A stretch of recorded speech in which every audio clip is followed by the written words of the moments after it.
partners in our space that are separating themselves are looking to be transformational partners for their customers. The transformation is, hey, we're thinking about doing this. We'd love to get your opinion on this. Help guide us through what we need to do next. You start to have those conversations and you start to unravel the business needs behind all that. And all of a sudden you got not just one project, you probably have 10 to 15 projects that you're going to be able to contract out services for.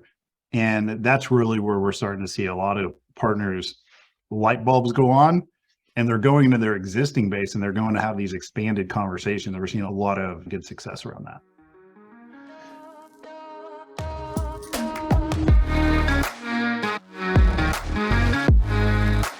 Hey everybody, and welcome to the Incident Report presented by Quest Technology Management. I'm Paul Burke, Director of Technology Communications. Every week, I'm joined by VP of Sales and Partnerships, Adam Burke.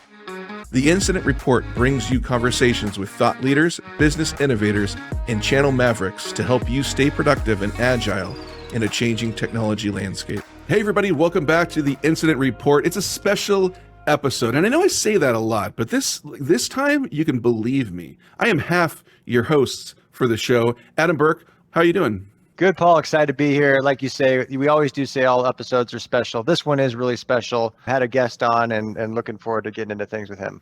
Our episodes are like our children, and we say all our episodes are equal. They're all equally special. But listen, if you're a parent out there, you know there's one episode you care more about than others. And yeah, no, we're excited. We have Koby Phillips from Telarus on. We got to chat with him. He is the VP of Cloud at Telarus, who is a partner of Quest. Had a great dialogue around his background.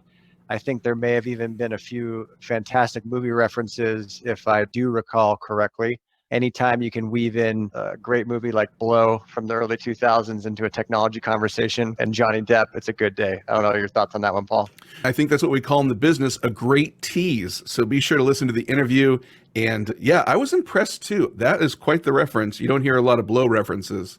Not these days, but it was colorful. It was great. We really enjoyed having him on the podcast. So enjoy.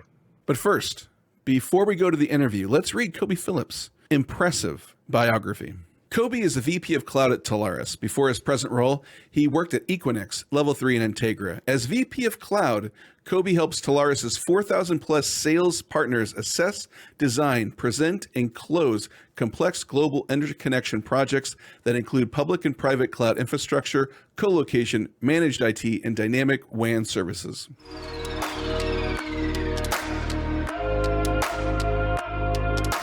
I've known Koby coming up a few years now and excited to have him on the Incident Report with us. Very special guest. So Koby, welcome, sir. Appreciate you guys having me on. Excited to be here. Koby, thanks for joining us today. Adam told me a little bit about you, but for those listening who don't know Koby Phillips, everybody loves a good origin story. Can you let us know what brought you to Telarus? Let us know a little bit about the man behind the VP title. Well, it started when I was 4 and I fell in love. No, it's really a traditional way that a lot of people land at TSBs. I started in the channel at a small CLEC up in where I'm based out of in Seattle, named Integra Telecom, right? Integra, I think, got acquired Allstream and then Zayo and so on and so forth. So they're long gone, but a number of channel veterans and people that have risen the ranks in the channel have all come from, an Integra, Comcast, Quest, CenturyLink, all now Lumen. I am no different. I started there as a junior account executive. I got thrown into the telecom fire pretty quickly. The first day I was there, I started with Echelon Telecom. We got acquired by Integra my first day of work. So I went through a merger, my first official day in telecom, and then a couple more mergers and acquisitions. And then I landed at Telarus as a SPDM in the Northwest, took a job as an RVP there after a couple of years, and then actually exited the company for a while and went to Equinix, a, obviously global behemoth data center company, and learned a ton, returned back to Telarus, where I am now the VP of Cloud, and we set up the cloud practice started in 2020. So we launched it in January 2020, which is always, looking back at it, was a great time, right, to launch a new practice out. But we've seen tremendous growth, and we attribute that to a lot of things. Suppliers like what Quest brings to the table and all the different options of technology that our partners have never had access to. along with strengthening the resources that we've had and growing the practice. So that's a quick snapshot, or maybe not so quick snapshot, of where I came from and where I'm at now. That's awesome, Koby. And for some folks who don't know, TSB and Telarus specifically, can you kind of walk through the Telarus story, who you guys are, who you guys service? This is the incident report. We talk all things channel. So I'm sure a lot of people who listen to this right now understand what a TSB is, but you kind of walk us through what your guys' value and how your cloud practice is helping folks out there. Yeah, I'll kind of give a brief history of the channel holistically, and where a TSB, or a technology solutions broker, really comes into play, right? And Telarus really has had just a tremendous amount of growth over the history of the company. It started off with co-founders Adam Edwards, Patrick Oborn, and those guys just hustled. And what it was before was guys that were able to go get contracts with suppliers and offer commission payments in a reoccurring fashion for consultants or agents or partners. They go by a ton of different names that sold services to an end customer. Now, the difference between a TSB and, like, say, a reseller or VAR and MSP in a lot of cases is that a TSB we don't paper anything particularly. So if you're selling services from, say, Quest or Comcast or whoever, the customer is actually signing those contracts. What we're simply doing is facilitating it, brokering it. And that's the way it started off. It really started off in long distance, and then it grew into like more telecom-based services, T1s and MPLS and things like that. And then the last 5 years, I'd say there's been an explosive growth and expansion of the ecosystem of technology. And you've seen the growth of that and the importance of a TSB almost go hand in hand. So now you have partners that are traditionally from this telco base selling, circuits and T1s and MPLS networks, but now they have the option to go sell hybrid cloud or containerization, things like that are going to be involved in these deep technical aspects that they maybe not as comfortable in, because that's not where they grew up. A number of our partner base also came from the same place I did previous, where it was CenturyLink and Integra, so on and so forth. And so they're growing and expanding. So what you've seen a TSB do is really morph into a partner support organization. And as our partners have matured and grown, so have the offerings that we've had to put out to support them. So you went from having a couple of guys running around gathering contracts. And one of the things that really put Telarus on the map was Patrick is a coder by nature. So he built software that really helped do real-time quoting, and that allowed them to get one of like 3 Comcast contracts early on. And that really put them on the map, but it was a lot of transactional stuff. And so they really had to automate a lot of systems. And the way Telarus really focused on that is making sure that support was there from quotes and an operational procedure standpoint. And we grew it out with the technology and so on and so forth. And now we're at the point where we have, after a couple acquisitions, we merged with Carrier Sales earlier, then TCG and TeleAdvocate recently. I think we're somewhere in that approximately 400 employee area, and we offer services all the way, marketing services. We have 20 engineers on staff. We have practice area leads, myself and my peers, with contact center, security, collaboration, and IoT mobility, right? So you're seeing this need for expertise and resources come up. And as the channels matured and grown, you see now that we're making up in the 20s and 30% of some of the companies' MRC per month. And it's become this like really great lead source. Everyone's starting to recognize that more and shift towards that model, that recurring revenue model. And what that allows us to do is attract more partners. I think we're, between us and our competitors, there's north of 10,000 active partners in the ecosystem of the channel easily, right? We've gone international, again, us and our competitors. And so now this has become a global approach. And what you're seeing is customers are adhering to this model even more and more too. We're used to it'd be, we might have an enterprise account once a year. Now we're seeing more deals in the enterprise. We're dominating the mid-market.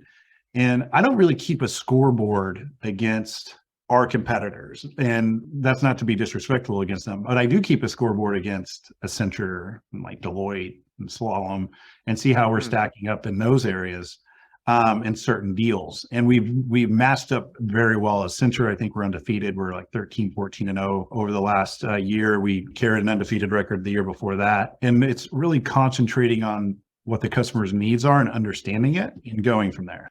That's fantastic. So you're seeing, and it's interesting how you think about it. You have competitors in the space who do, similar services for selling partners out there. But what you're seeing is comparing yourselves to, a traditional way of consuming IT versus what the methodology that the TSP is providing as far as brokering services and coming in. You guys are seeing good success in that space? Yeah, and what we're seeing is our partners are evolving, right? As the landscape changes, they're evolving and meeting the needs of their customers.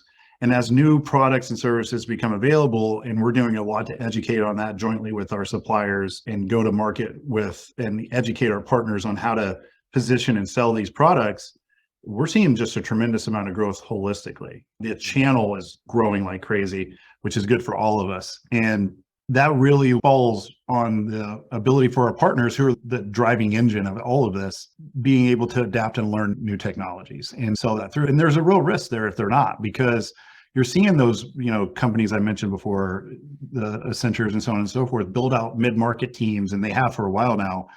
And they're going in and looking for these deals. And where we've dominated, we went from a telco channel, then we expanded. We started doing a ton of UC, right? That was kind of the new cutting edge stuff a few years back. Contact center is a big product. And you're starting to see those other guys go and try to grab that too, because this MRR model is now being recognized as like really something that companies are attracted to. You're starting to see like the OEMs really come in and change the way their approach to it too, with their reps, where they put them on reoccurring revenue models for the first time. Recently, you're seeing them come out with like HPE GreenLake and some of the other products like that are monthly subscription services for stuff that they traditionally have never done. And so you're seeing this reoccurring revenue model really take hold, and that's the driving factor behind it all. But again, it's attracting more people to our channel because we've been doing that for 20, 25 years. And as new technology recognizes that and shifts to that opens it up into our space quite a bit.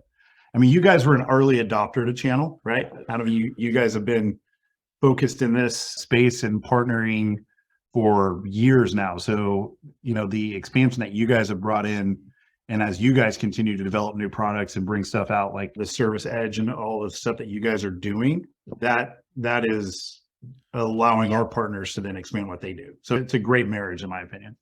Yeah, it's cool to see that convergence going on between traditional telecom people who kind of grew up, in that space, merging with the VAR community, the MSP. It's funny, you mentioned like HP GreenLake, and you got Dell Apex, and you have all these as a service hardware folks at the OEM level moving this model, where your team has been doing MRR for years.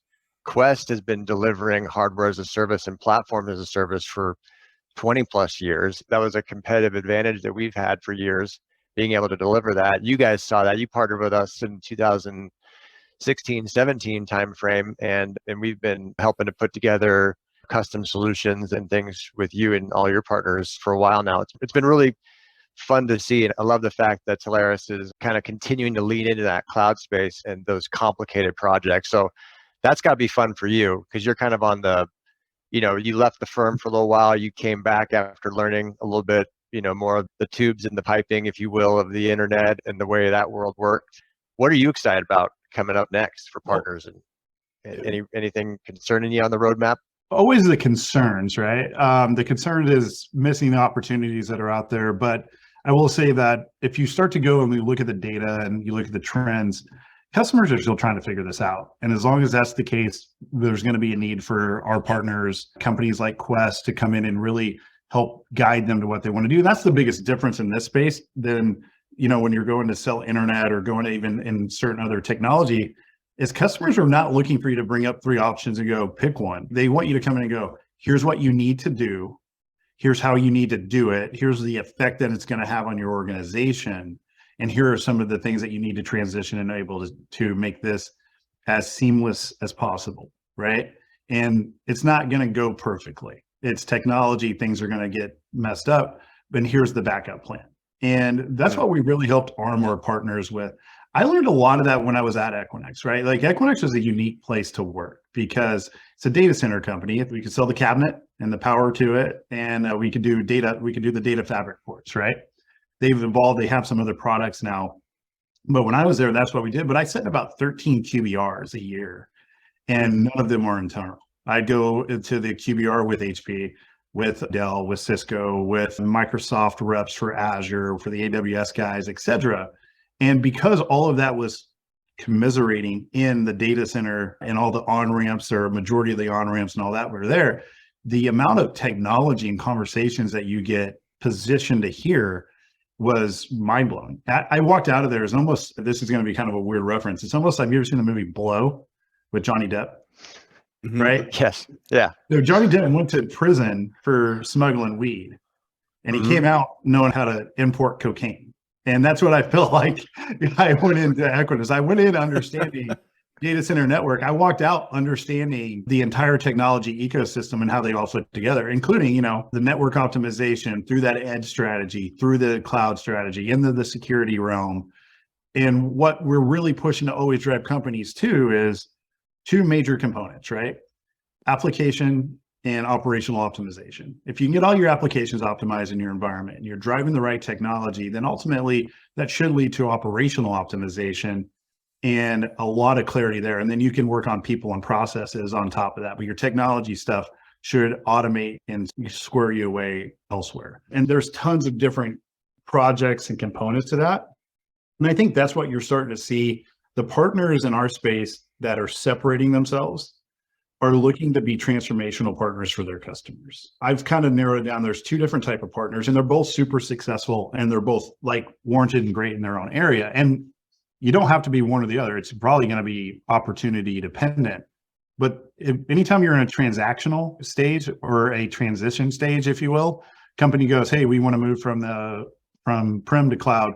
Find us three cloud suppliers that can do that. They've already made their mind up. That's a transition that they're doing, but they're leveraging you for the services. The transformation is, hey, we're thinking about doing this. We'd love to get your opinion on this. Help guide us through what we need to do next. You start to have those conversations and you start to unravel the business needs behind all that. And all of a sudden you've got not just one project, you probably have 10 to 15 projects that you're going to be able to contract out services for. And that's really where we're starting to see a lot of partners, light bulbs go on, and they're going into their existing base and they're going to have these expanded conversations. And we're seeing a lot of good success around that. That's interesting. So do you see sometimes folks go to that, if they have a transformational opportunity to kind of lead that business outcome discussion? Are you sensing this? Because I've sensed this with a few partners, but I don't want to lead the witness here. Have you seen a couple of partners go back to that transactional model to accommodate a transformational opportunity? Yeah, what happens is, and how do you maybe guide them a little bit there? So we've actually built a lot of trainings around that. So I'll give you a little kind of preview into that, right? So the idea that I look at that is the comfort level for a lot of people is to solve problems. We've all been taught that and grew up in our professional careers generally to do that, especially if you have an engineering background, right? Here's my issue. Oh, I know the technology. This is the product that solves that. But what you do in that, depending on when you introduce that conversation, you narrow the focus to that one product. And then you close off the conversation and potentially the other opportunities that could align to that. I caught myself doing it. This is a real life example. We're at an event. We present all day. Myself and Jason Stein, our VP of security, are having a couple of drinks with a partner. He has a customer meet him. I walked actually into this. So I didn't know the guy was a customer, and we just start talking shop. The guy's doing a huge transformation, moving his data center into the cloud. He's got about 300 servers globally that he needs to get into a cloud environment of some sort, right? And we just start going, and I start solving the problem, the transition. We start talking and we start going into it. And I caught myself and I had to step back and I go, I don't even know the name of your company or what you do. I apologize. So he starts going through what he does and some other stuff. And I go, what other products do you have that might be tied to this one? Well, they have, and this is, I have witnesses because this sounds almost like a made up story, but the guy had a data center, or a contact center opportunity. They're a bill collection firm that was about 500 seats. So the partner sat there, and between those two opportunities, probably walked out with $500,000 to $750,000 opportunity between the multiple projects, right? That's only probably on a little bit of the light side, depending on the complexity that you build out the infrastructure, then all the other contact center stuff. But I started to just go into this mode of, well, here's this. Now, there's two things that happen for partners. they might not be able to go into that mode, and they just back off the thing entirely because they get intimidated and this is not the space they're used to, and they don't feel comfortable, and they don't want to look like they're not as a good resource for their customers. So they back away from it entirely. And what we're really doing is positioning talk tracks and trying to get everyone to be what I'd call technically confident, but really focus on those business driving conversations, and where you can pepper in your like, hey, this helps drive this business, solve this business need. And that happens a lot because it's a comfort level, especially when you do know something technically. You want to dive into that, and that's where you go and you're like, oh, I know how to fix this. So as long as we can get partners to not focus on that with their customers and keep at that business level conversation, at least through the first couple of steps of the conversation, I think that we're seeing a lot more partners stick to that transformational path. Yeah, you guys do that through kind of different training. I know I've been at a few different events all around the country where you get people in that technically confident, capable conversation where you can have those kind of building block conversations around what are you trying to do. And then I love your example of, hey, I don't even know what your business is or what other systems this is tied to. Like, what else what's the actual end state here? Yeah. And I would say that the thing too that happens a lot in the space is you get lost in the weeds and then you lose opportunity there. The other major part of it is don't put yourself in the corner. When we first started the practice, I was looking for guys that wanted to build out a cloud practice, right? And really drive through that. And I started to kind of recognize that's going to be a pretty small amount of guys, because the power that the consultants and consultants, partners, agents have in our space is the ability to cover the entire stack of technology. And if we say, hey, I'm a contact center expert, I'm a cloud expert, I'd rather go in and say I'm a facilitator and I'm a digital strategist for everything.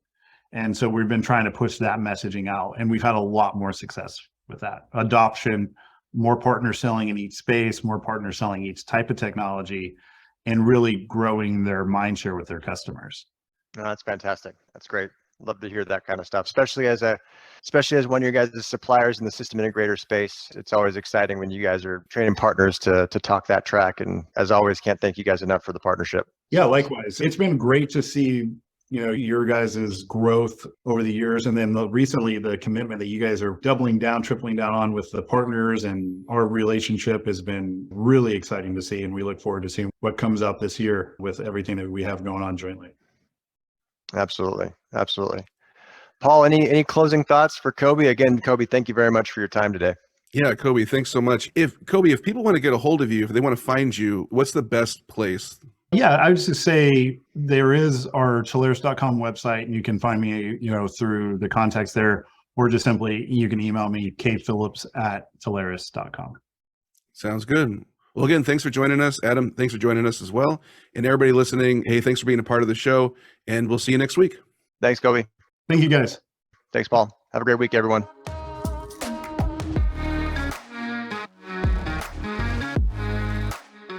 Thanks so much for listening. The Incident Report is brought to you by Quest Technology Management. With over 40 years of experience, Quest is a leading technology integrator working seamlessly with your staff and systems to achieve your IT goals. Learn more about everything they do at questsys.com. And if you have questions or suggestions for the podcast, you can always email Adam and myself at theincidentreport@questsys.com. We hope you have a great week, and we'll see you next time.